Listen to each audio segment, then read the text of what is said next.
Chapter 8: The Powers and Limitations of the Subconscious Mind.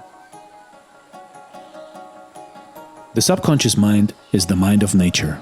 It possesses extraordinary powers and intelligence, but no inspiration. It is instinctive, it is animal, it is natural, but there is nothing godlike about it. It is of the earth and the physical plane. It can be described as the inner forces of nature, resident within our body. Having said this, we have said nearly all there is to be said about the subconscious. Yet this is the mind of which some people have made a veritable god. The subconscious mind, if led aright, is a very good friend, reducing all repeated thoughts and actions into habit, which, in time, become settled and part of the very life itself. Thus, by conscious right thinking and conscious right action, a good habit is formed, which becomes in course of time practically automatic. This of course builds up the character, which in turn affects the life. It will be seen how important is the right use of this willing and faithful servant. It is no god, it has no inspiration, but it is a very useful servant, as we shall see. Most of our actions or movements are done or made subconsciously. The reason that practice makes perfect is that the subconscious mind learns to do the task, and by doing so, takes it off our hands. How difficult it is to learn to drive a car. How carefully at first we have to use the clutch and obtain the right engine speed for a noiseless change. Yet after a time, the whole action is performed subconsciously. It is the same with piano playing. Many players, some better than others, can play the most difficult classical music without consciously recalling it to mind. As soon as they try to remember, the whole piece leaves them. But as long as they leave the whole matter to the subconscious, which never forgets, they can keep on playing. I and my conscious mind are not doing much of the actual writing of this book. We think the thoughts and have something to do with the formation of the sentences. But the subconscious mind writes them down. If I had to think of each word and letter, my task would be hopeless, and I should become half dead with fatigue. The subconscious mind, however, is even more helpful, for it does the bulk of our thinking, and can be taught to do a great deal more. If we had to think everything out laboriously, according to the laws of logic, life would be unbearable.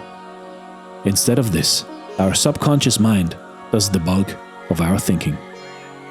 And if we give it a chance, we'll do it in an extremely accurate manner, strictly according to the laws of logic and without the slightest fatigue. The more that we train the subconscious to do our ordinary thinking for us, the less we suffer from fatigue.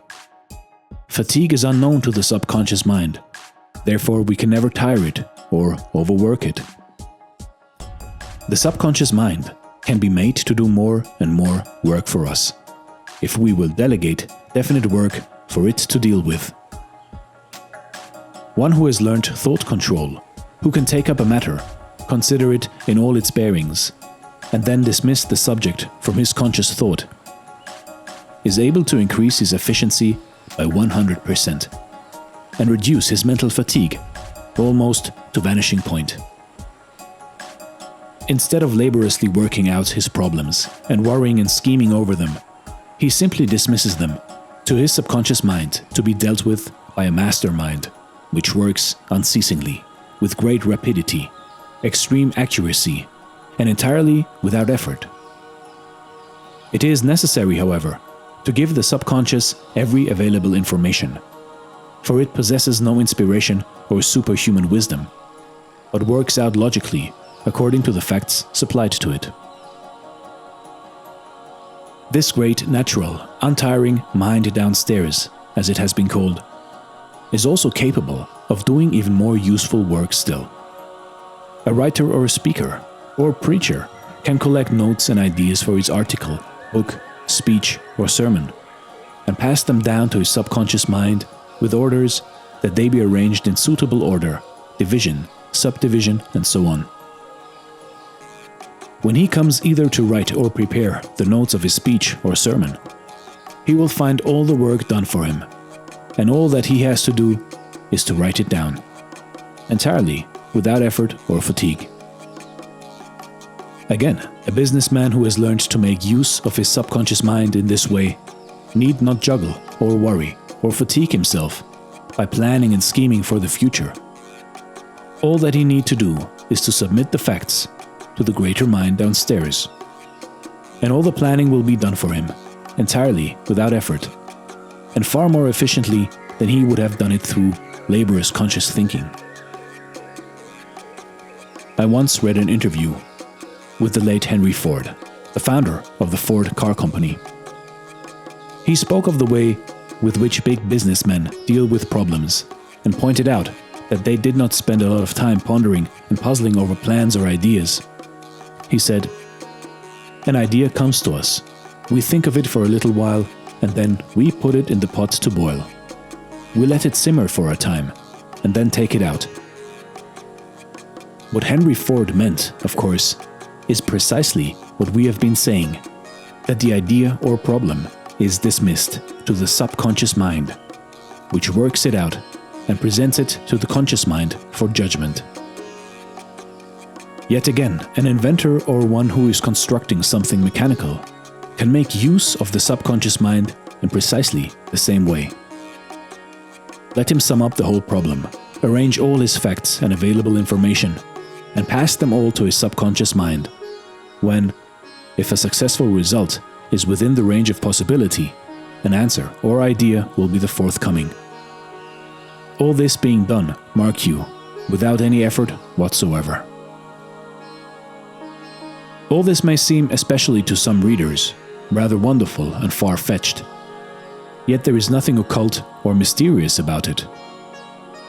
I am perfectly sure that there is no great writer, politician, or businessman who does not make use of his subconscious mind in this way. He probably does so unconsciously, but his procedure is the same. Some employ the whole of their mind naturally.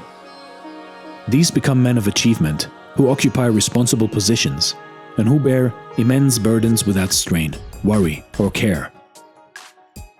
Responsibility sits lightly upon them, and they are serene and untroubled when in positions and when confronted by tasks and difficulties, such as would drive an ordinary individual out of his mind.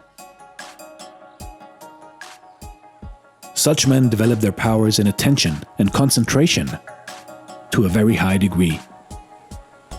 They are at great pains to get to the root of a problem and obtain all the available data possible, but after that, it is their subconscious mind that does all the work, and which arrives at a decision. While it comes natural to a few to use their subconscious mind in the correct way, the majority of people find themselves unable to do so. Such, however, can acquire the art by training. First, it is necessary to learn thought control, so as to be able to take up a problem or dismiss it entirely from the mind at will. When a problem is passed onto the subconscious to be worked out, the subject must be dismissed entirely from the conscious mind. The problem must not be worried over, nor the thoughts allowed to dwell upon it. It must be left entirely to the subconscious. Secondly, every possible detail and information connected with the problem must be grasped by the conscious mind, and the whole matter, pro and con, visualized before being passed to the subconscious. It will be seen then that thought control of a high order is necessary, also powers of attention and concentration. These can be all developed by anyone who is really in earnest. A good way of starting the use of the subconscious mind is to hold the problem in the mind just as one is going to sleep. There must not, upon any account, be any attempt made to solve the problem or to worry over it. Instead, the main facts of the case on both sides must be marshaled and the case presented to the subconscious mind in much the same way as you would place it before your lawyer. Having done this, dismiss the whole matter to your subconscious mind, and in most cases, you will find it in the morning that a solution has been arrived at without any effort or fatigue on your part. This, of course, is only one of the many ways in which the subconscious mind can, and does, serve its master, or the one who should be master. The great invisible force of nature is forever working. Whatever ideal is held in the mind becomes woven into the life through the tireless working of the subconscious mind. Only set your attention upon high and lofty achievement, and you will focus all the invisible inward forces of nature upon its accomplishment. In course of time, you will reap as you sow. If you will direct your attention into the right channel, backing it up with energetic, conscious action, your subconscious will help you day and night, thus making success and achievement possible. This was Chapter 8, The Powers and Limitations of the Subconscious Mind, from the book Within You is the Power, The Secret Power of the Universe, by Henry Thomas Hamblin. This is Dare to Do Motivation. Thank you so much for watching. Stay safe and stay blessed.